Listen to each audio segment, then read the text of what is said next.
Terima kasih terus memilih Buletin TV3. Saya Yasin Mansur. Dan saya Nizam Muhammad Zain. Teruskan sejam dalam Buletin Utama.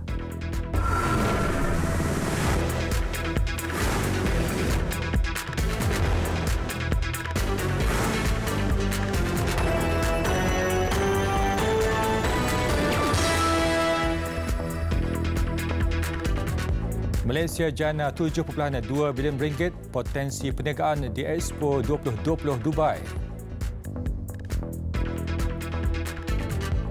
Kerajaan pertimbang buka sempadan negara secara selamat.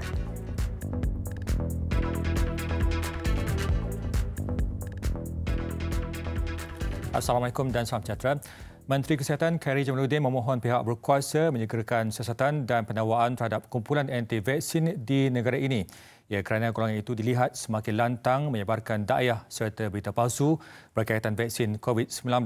Tegasnya Kementerian Kesihatan KKM telah membuat beberapa laporan polis terhadap kumpulan itu sebelum ini.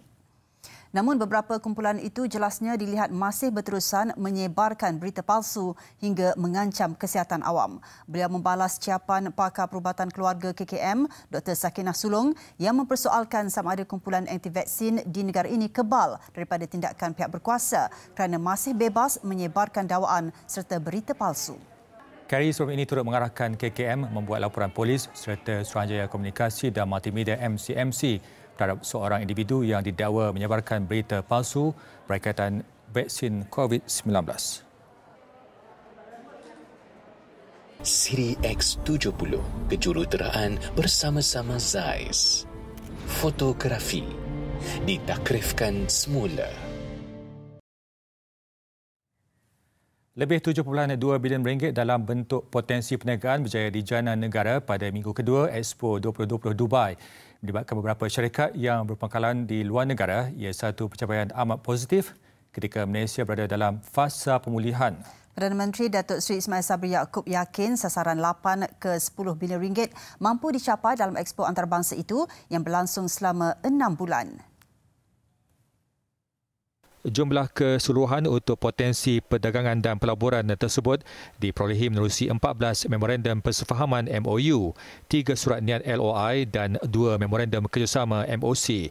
Ia ditandatangani 14 syarikat Malaysia dengan rakan-rakan strategik dari luar negara yang berpangkalan di China, Mesir, India, Iran, Oman, Qatar, United Kingdom, Emirat Arab Bersatu dan Amerika Syarikat. MOU terbabit merangkumi teknologi blok rantai dan internet benda IoT, minyak dan gas, robotik dan otomasi, kenderaan udara tanpa pemandu serta bidang pembangunan dan penyelidikan teknologi pengekstrakan herba.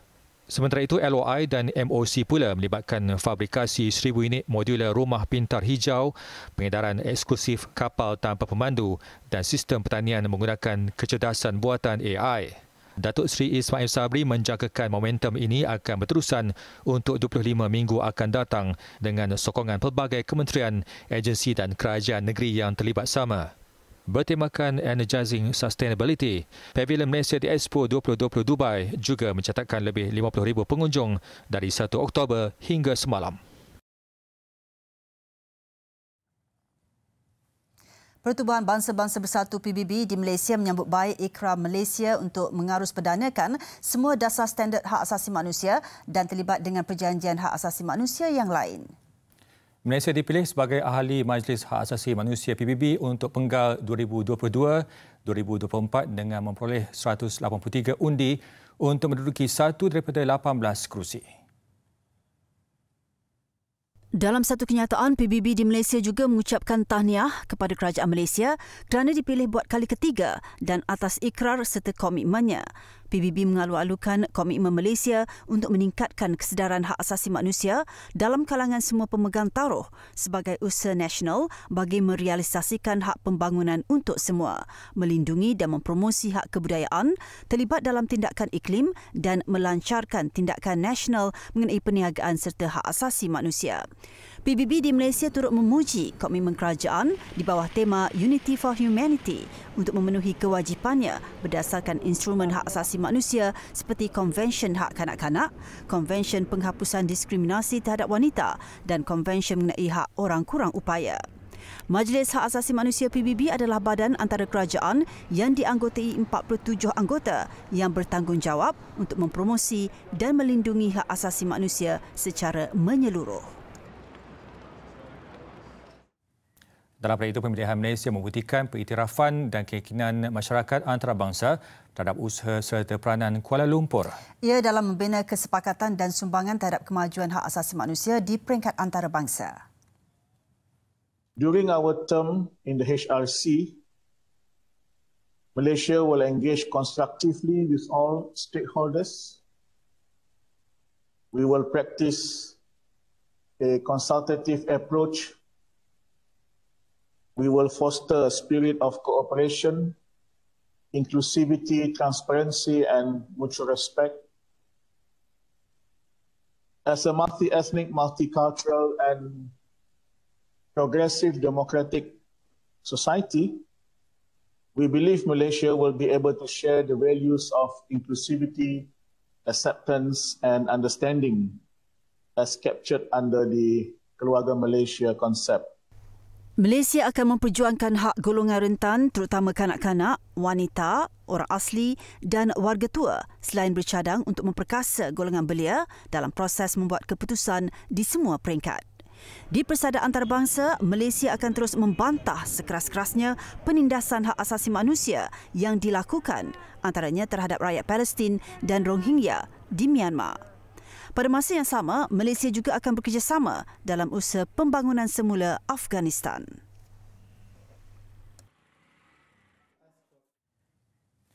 Kerajaan sedang mempertimbangkan membuka sempadan negara secara selamat dengan membenarkan pelawat asing dari negara tertentu yang telah lengkap divaksin untuk memasuki negara ini tanpa perlu menjalani kuarantin wajib berikutan perkembangan positif indikator COVID-19. Pengerusi Majlis Pemulihan Negara Tan Sri Muhyiddin Yassin berkata ia melalui program pengiktirafan bersama sijil vaksin seperti yang telah dilaksanakan di beberapa negara lain. Perkara itu antara yang dimaklumkan dalam mesyuarat MPN siang tadi.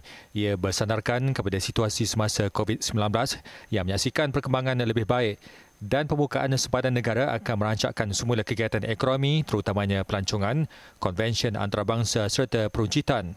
Pelawat-pelawat asing baik perniagaan ataupun pelawat-pelawat sosial dan pelancong boleh datang ke negara kita bila mana mereka telah dapat menyempurnakan seperti biasa double vaccination, sertifikat digital yang dia pakai itu diiktiraf dan mungkin ada saringan ataupun swab test dibuat sebelum sampai ke sini, tapi tempoh kuarantin yang dikenakan sama ada tidak dikenakan ataupun tempoh kuarantin itu tidak terlalu lama.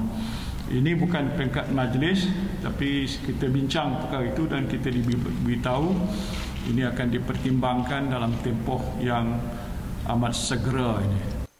Mesyuarat MPN yang berlangsung hampir 3 jam itu turut menyaksikan pelibatan wakil Parti Pembangkang. Siri X70 kejuruteraan bersama-sama Zeiss.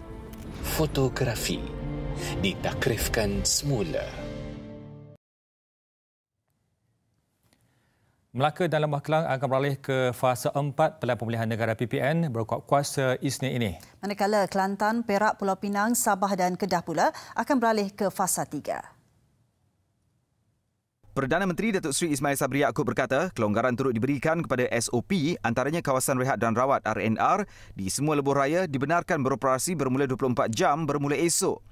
Kenderaan e-hailing dibenarkan mengambil penumpang berdasarkan kapasiti tempat duduk bagi semua fasa PPN. Selain itu, perkhidmatan pusat cyber dan kafe cyber juga dibenarkan berkuat kuasa Ahad ini. Ibadah umrah turut dibenarkan selaras dengan keputusan memasukkan keperluan My Travel Pass mulai Isnin depan. Turut diumumkan pengurangan tempoh perintah pengawasan dan pemerhatian bagi pengembara luar negara yang lengkap vaksin kepada 7 hari.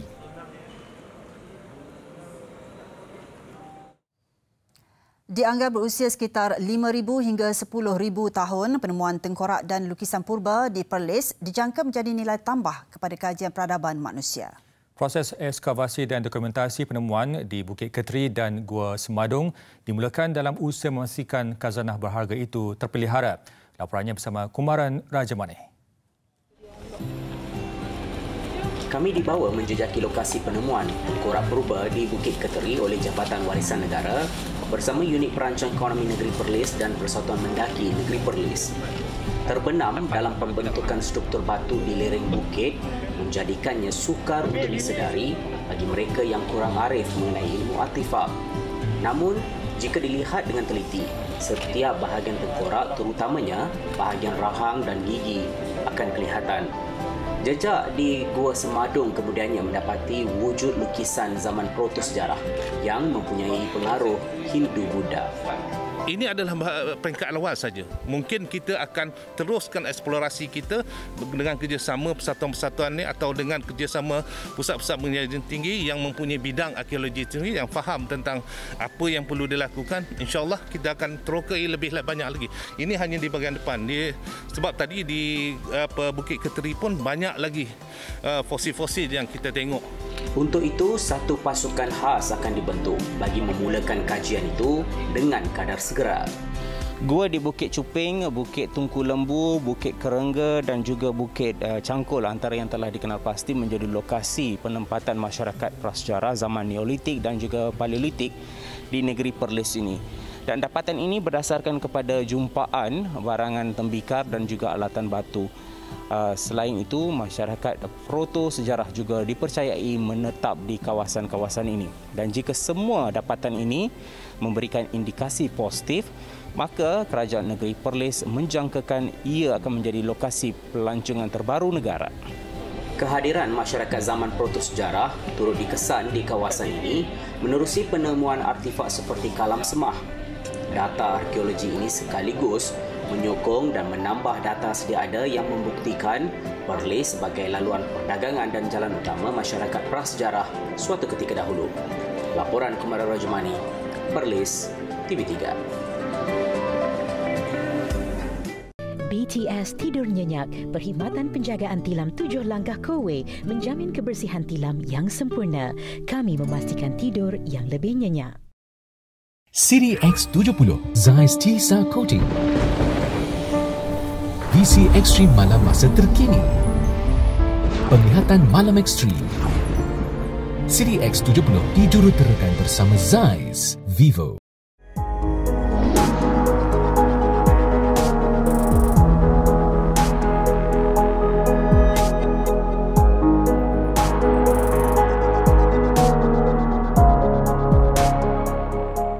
Siri X70.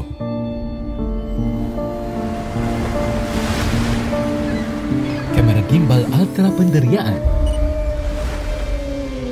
Siri X70 dijuruterakan bersama Zeiss Vivo.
Kerajaan Sarawak mencadangkan pindaan baru ke atas Artikel 1-2 dan Artikel 160-2 Perlembagaan Persekutuan yang dilihat lebih komprehensif selain mencerminkan semangat sebenar Perjanjian Malaysia 1963 MA63.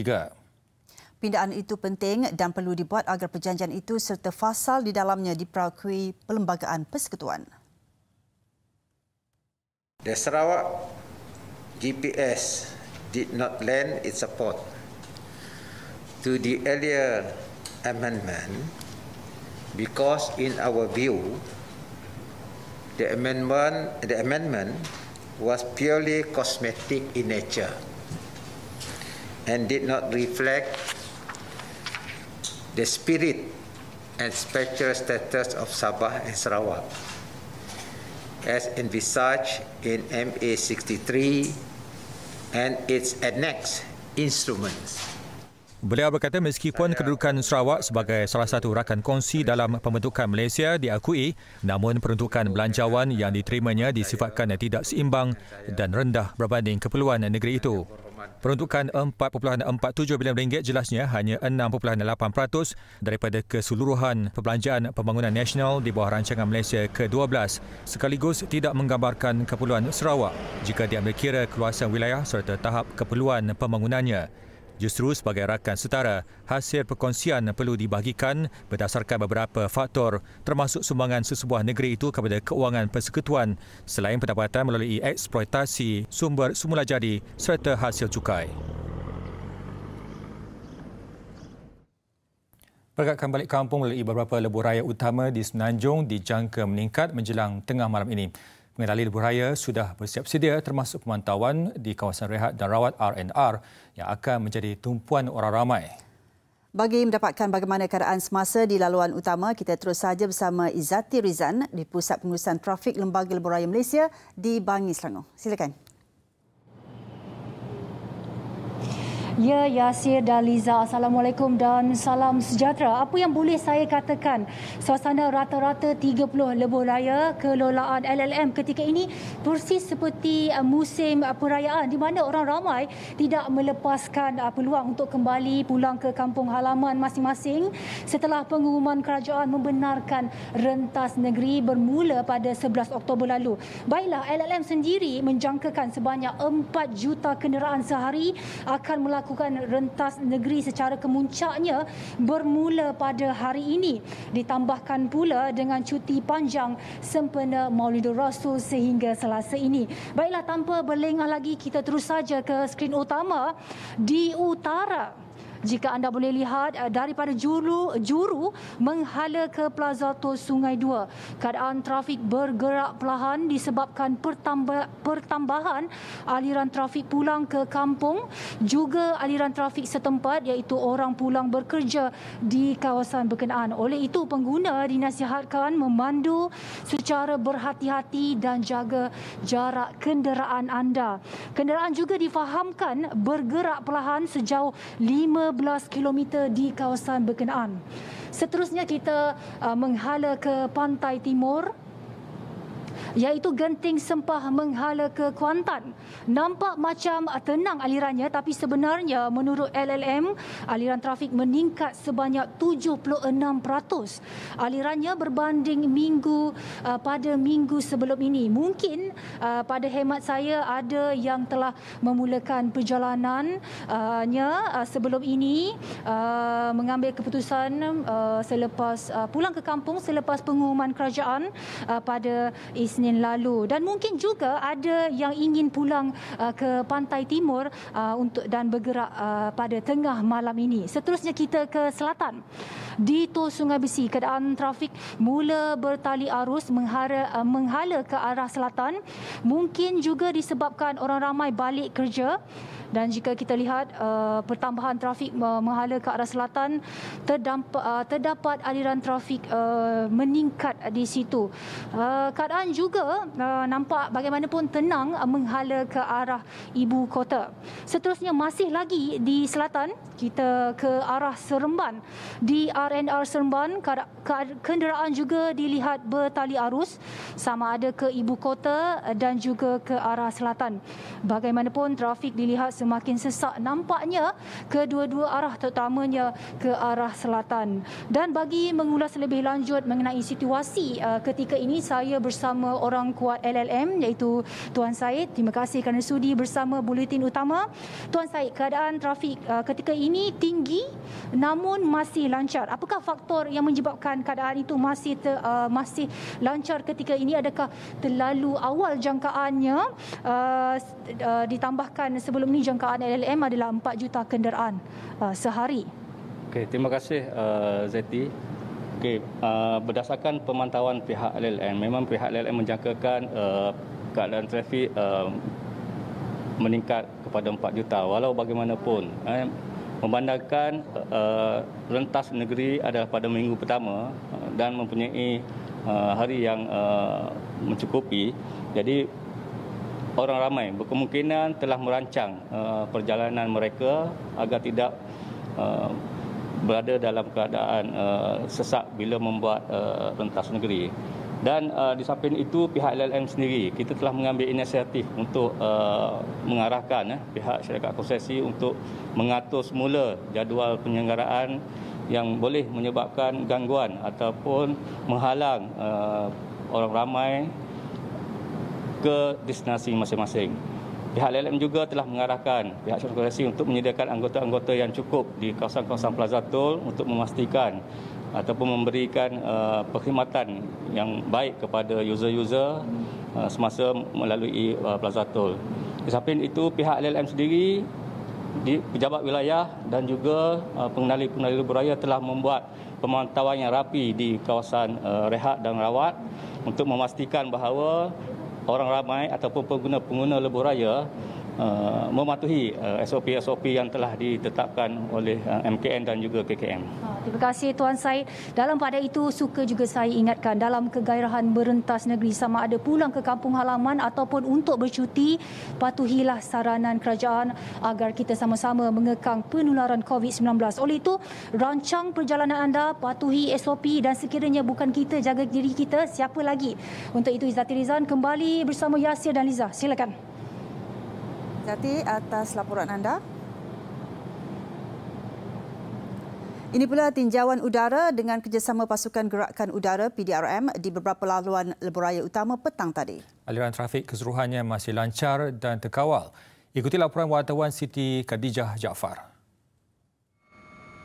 Tinjauan dilakukan bermula jam 3.30 petang tadi bersama Pengarah Jabatan Siasatan dan Penguatkuasaan Trafik JSPT Bukit Aman, Datuk Mat Kasim Karim.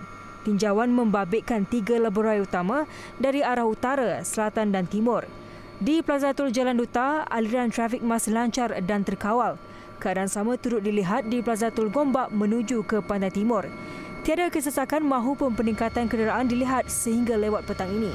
Trafik juga lancar di sepanjang laluan dari Terowong Menora menuju ke utara.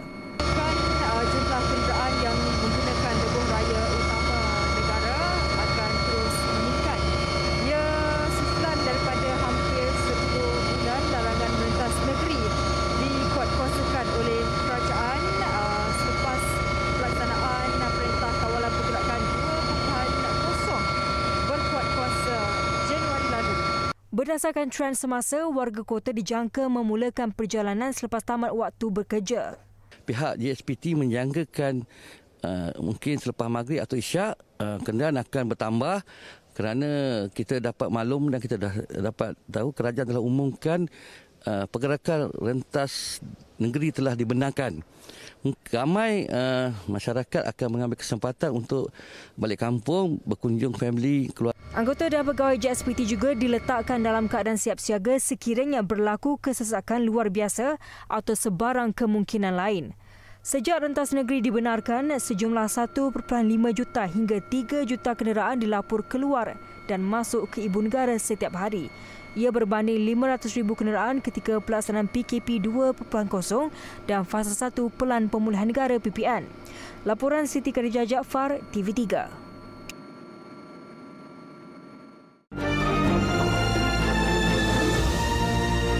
Bersama merintis impian demi kesejahteraan Malaysia. Siri X70 Zeiss Tisa Coating. Visi ekstrim malam masa terkini. Penglihatan malam ekstrim. Siri X70 dijuruterakan bersama Zeiss Vivo.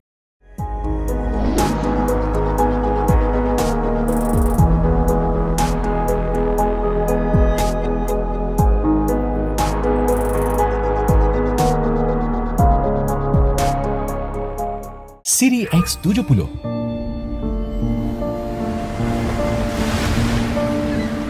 Kamera gimbal ultra penderiaan. Siri X70 dijuruterakan bersama Zeiss Vivo.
Beberapa universiti awam mula mendaftarkan pelajar secara fizikal di kampus masing-masing.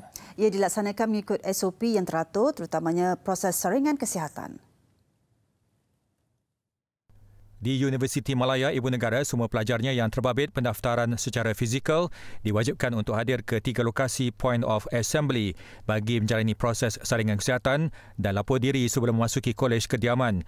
Timbalan Naib Chancellor UM Profesor Dr. Sabri Musa berkata, pendaftaran mengikut norma baru pada sesi akademik kali ini dijadualkan berlangsung selama 3 hari bermula hari ini, membebaskan pelajar dari semua tahun pengajian. Di Universiti Teknologi Malaysia di Skudai, Johor, pendaftaran dilaksanakan secara berperingkat terutama bagi daftar masuk ke Kolej Kediaman. Mereka perlu terlebih dahulu membuat ujian saringan melalui RTK secara pandu lalu. Jangka ada 600 pelajar akan masuk. Kita ada 3 hari, 15, 16, 17 dan kita anggar 1,800 lah untuk total 3 hari ini. Kemudian ini adalah fasa 1 dan kemudian ada fasa 2. 24 hari bulan 25-26 dan kemudian ada fasa 3 selepas cuti Deepavali. Hanya seorang pelajar ditempatkan di setiap bilik kediaman selain menyediakan pusat isolasi dan kuarantin sekiranya pelajar didapati positif COVID-19.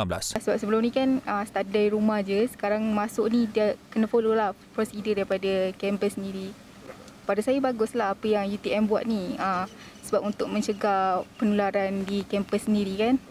Baguslah tindakan yang UTM ambil. Harapan saya semua student boleh patuh dengan SOP yang UTM tetapkan dan semoga kita boleh sama-sama turunkan kes harian. Perasaan saya gembira lah sebab finally saya sebab saya suka UTM ni.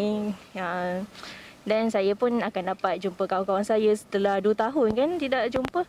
So memang memang tak sabarlah nak belajar balik. Lagipun ini dah last year, so saya nak fourth year saya ni nak buat yang terbaik.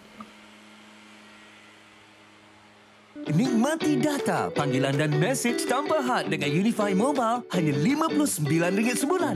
Langgan sekarang di unify.com.my/postpaid. Generating Malaysia's economy and promoting the nation on the international stage. Introducing Malaysia as a long-term stay destination, Malaysia My Second Home MM2H program. Easing up on its new rules, what does it take to attract high-quality participants? MM2H Consultants Association President Anthony Liu speaks to Money Matters this Saturday at 5 p.m. only on TV3. Kita ke laporan detik niaga. Perkembangan pesat teknologi digital pasca pandemik COVID-19 membuka peluang dalam cara rakyat meneroka peluang pekerjaan dan perniagaan baru. Menteri Kewangan Datuk Seri Tengku Zafrul Abdul Aziz berkata peluang boleh dimanfaatkan sepenuhnya pekerja gig serta perusahaan mikro dan PKST bagi menambah pendapatan isi rumah. Pengalaman kita selama 19 bulan lepas dalam mengharungi saat-saat getir pandemik perlu dijadikan iktibar untuk merancang kewangan dengan lebih baik bagi semua lapisan rakyat dan tanpa mengira sumber mata pencarian kita adalah mustahak untuk kita menerapkan ilmu pengurusan wang yang mendalam bagi membina daya ketahanan kewangan yang tinggi. Beliau berkata demikian pada pembukaan Bulan Literasi Keuangan FLM 2021, anjuran Jaringan Pendidikan Keuangan FEN. FEN telah menjalankan lebih 400 inisiatif bermula Januari hingga Julai 2021 membabitkan hampir 47 juta interaksi bersama rakyat.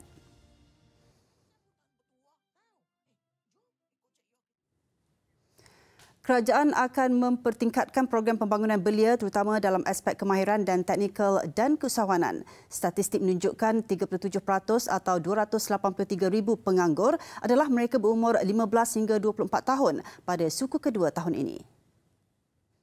Pelan ini juga akan memberi fokus kepada strategi dan inisiatif untuk meningkatkan peluang pekerjaan dan perniagaan untuk belia susulan dari ledakan revolusi perindustrian keempat, 4IR serta teknologi baru muncul, termasuk Internet of Things, IoT, blockchain dan drone.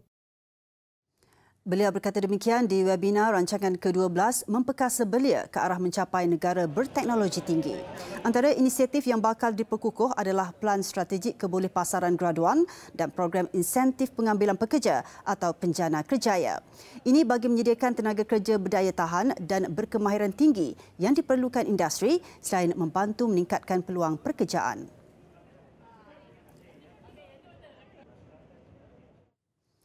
Minat terhadap perniagaan digital semakin tinggi dengan lebih 373,000 syarikat telah mendaftar di bawah kategori perniagaan dalam talian hingga 31 Oktober tahun lalu. Kerajaan juga telah memperuntukkan dana mencecah RM14.6 bilion bagi melaksanakan 215 program termasuk dalam pendigitalan dan e-dagang kepada hampir 997,000 usahawan PKS. Pandemik COVID-19 juga telah menyedarkan kita bahawa untuk maju, kita harus melepaskan diri dari keadaan normal dan mengembangkan pelbagai langkah untuk mengurangkan kesan terhadap rakyat dan ekonomi kita. Ia bukan lagi business as usual. Inilah masanya untuk idea baru, inilah masanya untuk berinovasi. Beliau berkata demikian ketika menyampaikan ucap tama Forum Perniagaan PKSBH 2021. Berdasarkan data terkini, terdapat 1.2 juta PKS di Malaysia tahun lalu merangkumi 97.2% daripada keseluruhan perniagaan di negara ini. Secara keseluruhannya, PKS juga telah mewujudkan peluang pekerjaan kepada lebih 7.25 juta rakyat.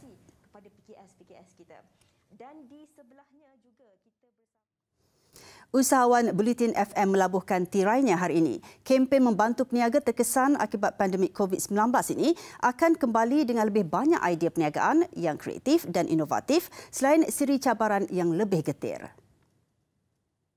Kita boleh go on ground sekarang ni. Kita boleh buat cabaran on ground, reality of business dengan cara face to face dan sebagainya, B2B dan sebagainya. So benda tu akan menjadikan lebih baik daripada masa akan datang dan kita akan menitikan lagi cabaran-cabaran yang tertentu dan untuk season seterusnya dan supaya kita akan kembangkan lagi insya-Allah ke KCTV pula. Daripada lebih 200 penyertaan Idea Pastry Kitchen Monster, Kiddie Care Center iaitu pusat terapi kanak-kanak OKU, selain aplikasi Playhouse untuk menempah gelanggang sukan, dipilih finalis bagi pusingan ini. Setelah beberapa siri cabaran, usahawan juga perlu membuat pembentangan di hadapan tetamu dan juri khas. Kadang-kadang basic bisnes ni semua sama. Tapi the idea, creativity yang dia orang cipta, itu yang boleh membezakan di antara sebuah idea yang boleh dikomersialise ataupun sebuah idea yang masih menunggu banyak lagi kerja-kerja perlu dibuat sebelum dikomersialise. Tadi macam tiga-tiga ni, idea bagus tapi you need more time. Nak buat research, nak study market, a lot of things yang kita kena buat.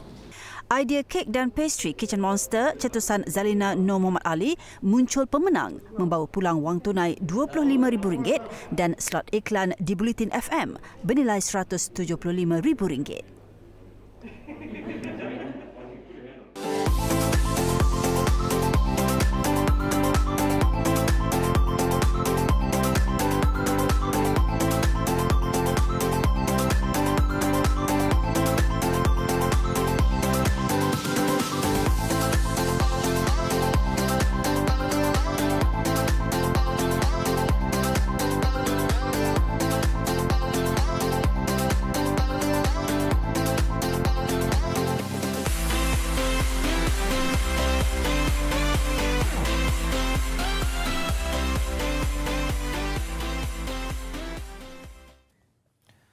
Buat julung kalinya, produksi siri animasi Agent Ali musim ketiga, Primeworks Studios serta Wow Animation mengumumkan kerjasama dengan Disney Plus Hotstar.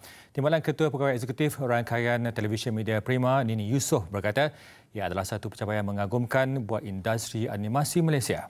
Jelasnya beliau berbangga kerana berpeluang terlibat dengan produksi Agent Ali sejak awal yang kini menjalinkan perjanjian usaha penerbitan animasi bersama salah satu platform streaming hiburan terkemuka dunia. Ia selari dengan salah satu fokus perniagaan Media Prima iaitu menyokong perkembangan hasil karya penggiat animasi Malaysia ke pentas global. Bagi Ketua Pegawai Eksekutif Wow Animation dan pengarah Agent Ali, Usamah Zaid Yassin, beliau berbesar hati dengan persetujuan Disney Plus Hotstar menjadi penerbit bersama Agent Ali musim 3 kerana langkah itu dilihat sebagai pengiktirafan besar kepada animasi itu.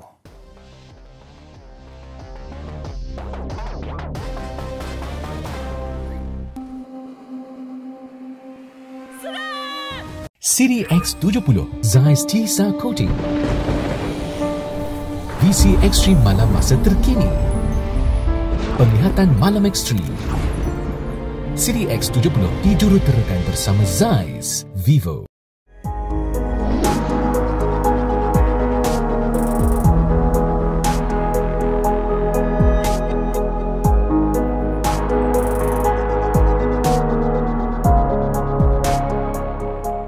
Siri X70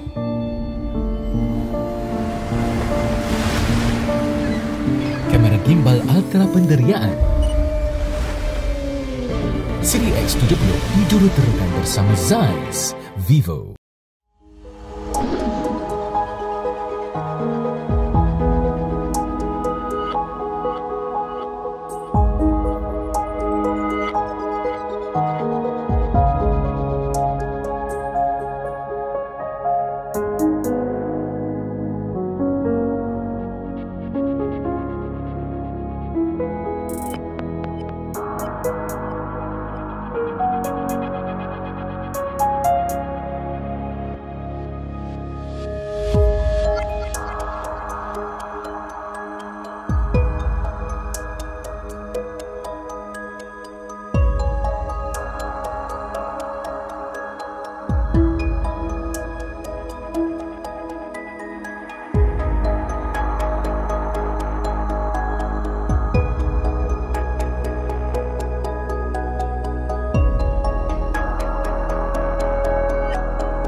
Laporan antarabangsa. Indonesia akan meneruskan pelaksanaan kawalan pergerakan PPKM ketika sambutan Christmas dan Tahun Baru. Jurucakap Kerajaan bagi pasukan petugas COVID-19, Wiku Adi Sasmito berkata langkah itu dibuat kerana terbukti berkesan menghentikan kes COVID-19. Beliau berharap orang awam akan terus patuh kepada semua dasar yang ditetapkan kerajaan selain kawal selia kerajaan tempatan yang mengawal pergerakan penduduk. Pemerhatian pihaknya sebelum ini menunjukkan jumlah kes biasanya naik ketika terdapat kelonggaran dalam sekatan tanpa pengumuman dasar yang dibuat untuk setiap wilayah. Sementara itu, PPKM Mikro yang turut dijalankan serentak di semua wilayah mengikut peringkat iaitu kejiranan dan kampung juga terbukti berkesan menurunkan kes. Susulan cuti hujung tahun semakin hampir, dasar mengikut situasi di setiap wilayah perlu dirangka segera.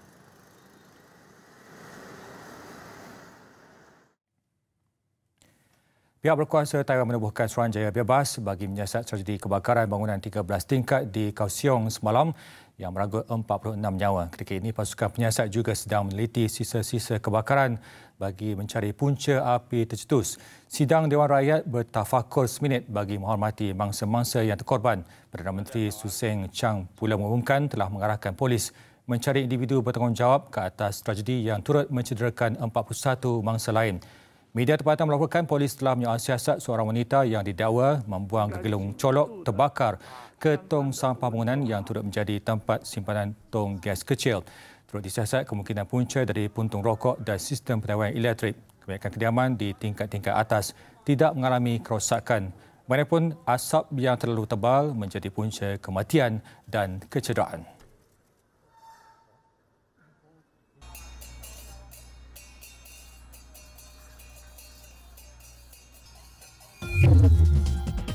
Perdana Menteri Australia Scott Morrison menyambut baik keputusan negeri yang paling ramai penduduknya iaitu New South Wales untuk menamatkan perintah kuarantin hotel buat pengembara yang sudah lengkap vaksinasi. Namun tambah Morrison lagi, pengumuman itu hanya meliputi warga negara Australia buat masa ini. Sebaik kes COVID-19 dilaporkan menurun dengan lebih 50% populasinya telah divaksin di Argentina, orang ramai mula menghidupkan semula destinasi pelancongan. Waktu hujung minggu dimanfaatkan lebih 1.6 juta orang untuk melancong ke lokasi-lokasi menarik seluruh Argentina. Aktiviti pelancongan ini turut mendapat suntikan daripada kerajaan yang memberikan subsidi untuk menghidupkan semula industri. Bandar Perak disinari limpahan cahaya sempena Festival Lampu Jack edisi ke-9 yang berlangsung ketika ini. Festival selama 4 hari ini membawa mesej yang memfokuskan kepada krisis iklim dunia. Temanya pada tahun ini adalah pensi yang membawa erti perubahan dunia dalam mendepani wabak COVID-19 dikala turut berdepan krisis iklim.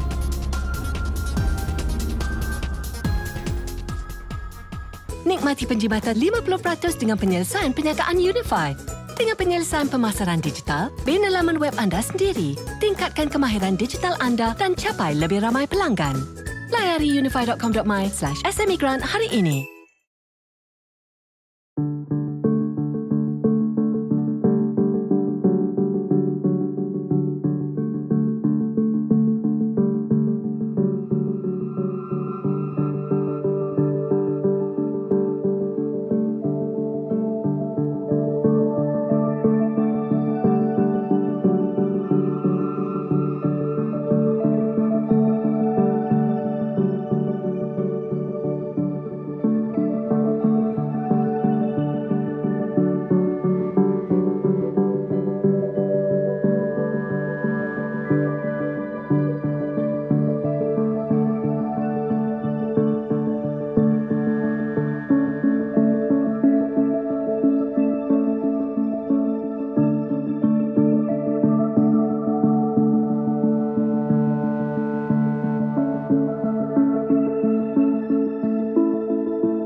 Assalamualaikum dan salam sejahtera. Ketika ini sedang berlangsung dua lagi aksi suku akhir badminton Piala Thomas di Aarhus, Denmark. Pertemuan Malaysia menentang Indonesia, manakala Denmark berdepan India. Jago perserangan negara Lee Zijia terlepas peluang memberikan mata pertama buat skuad negara apabila tewas straight set 15-21 dan 17-21 kepada Anthony Sinisuka Ginting. Kini harapan kem badminton negara digalas pula bergu Aaron Chia dan Soh Woo Yik. Di atas kertas, bergu utama negara Aaron Chia Soh Woo Yik dijangka mendapat tentangan sengit daripada bergu nombor 1 dunia Marcus Fernandi Gideon Kevin Sanjaya Sukamuljo. Walaupun rekod pertemuan lebih memihak pasangan bergu Indonesia itu, dua kemenangan yang dilakar Aaron Woo Yik pada pertemuan terakhir di Piala Sudirman dan Sukan Olimpik Tokyo 2020 jadi bukti gandingan muda ini sudah memiliki ramuan tersendiri untuk mengejutkan pasangan Indonesia itu buat kali ketiga berturut-turut. Perlawanan ketiga melibatkan perseorangan kedua Eng Zi Yong yang berdepan Jonathan Christie. Sebenarnya tekanan lebih terarah kepada Jonathan yang memiliki ranking jauh lebih tinggi. Jika Zi Yong beraksi dengan corak permainan lebih tangkas dan pantas, tidak mustahil satu mata berharga mampu diraih melalui perseorangan kedua.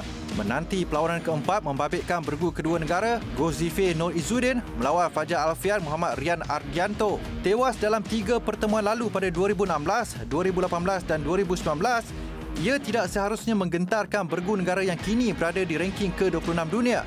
Jika berjaya mencatat kemenangan pertama ke atas Fajar Alfian Muhammad Rian, ia pasti menjadi satu lagi sejarah buat skuad muda negara di pentas tertinggi. Akhir sekali pertemuan perseorangan ketiga di antara Leong Jun Hao dan Chisa Hiren Rustavinto. Hikmat Jun Hao sekali lagi ditagih selepas dia muncul satu-satunya pemain yang berjaya menghadiahkan mata ketika menentang Jepun semalam. Apa yang menarik, pertemuan kedua-dua pemain ini, Jun Hao pernah menewaskan Chisa Hiren di Terbuka Thailand pada 2018. Sama ada Jun Hao yang juga naib juara remaja dunia 2017 mampu meneruskan rentak cemerlang di pentas antarabangsa, sama-sama kita saksikan. Laporan tadi mengakhiri Semi Sukan malam ini. Saya Hasnidah Hanim Ahmad. Kami teruskan bersama Buletin Utama. Assalamualaikum dan salam hormat.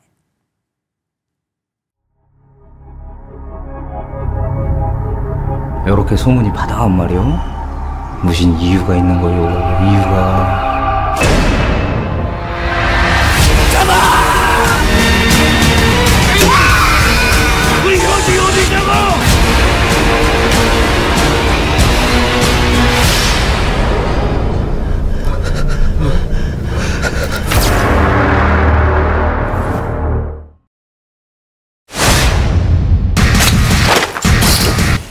경찰대 학생으로서의 영역, 의식을 갖고 학업에 소진할 것을 선서합니다.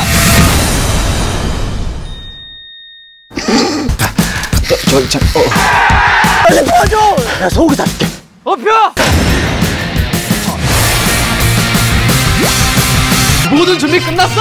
나야! Hey guys, welcome back to my vlog. So ramai sangat nak tahu apa yang Amanda buat seharian. Jom!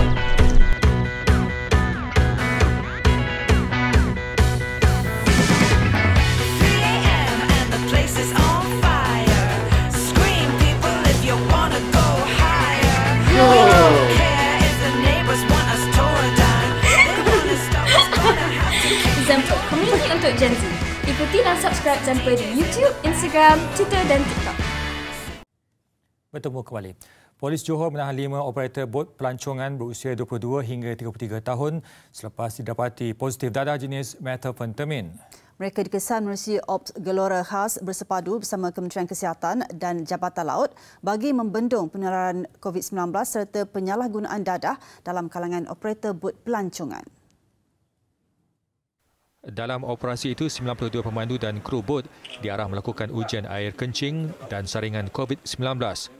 Operasi ini kita anggap terusan bagi memastikan operator-operator bot yang ada ini mematuhi peraturan-peraturan telah ditetapkan khususnya dalam konteks pengemelan, dadah dan sebagainya yang saya rasa akan membahayakan penumpang-penumpang pelancong dan juga penumpang-penumpang bot lain. Tambah beliau 5 operator positif dadah itu ditahan dan disiasat mengikut Seksyen 15-1-A Akta Dadah Berbahaya 1952. Operator yang tidak memperbaharui lesen melebihi 2 tahun turut akan ditamatkan lesen oleh Jabatan Laut. Operasi dijalankan susulan tangkapan 2 lelaki yang mengendalikan bot secara berbahaya dan positif dadah di Pulau Rawa, Mersing 6 Oktober lalu. Sekiranya anda mempunyai perancangan untuk pulang ke kampung halaman, rancang perjalanan anda. Dan lagi satu biasa, jangan lupa bawa kit ujian kendiri COVID-19 ya. Lindungi diri, lindungi semua. Dan visual latihan kuasa tembakan oleh 969 orang pegawai dan anggota dari PUTD, TLDM dan TUDM di lapang sasar asahan Campsite Sirajuddin Gemas menutup tirai buletin utama malam ini. Dengan itu, salam hormat. Assalamualaikum dan selamat malam.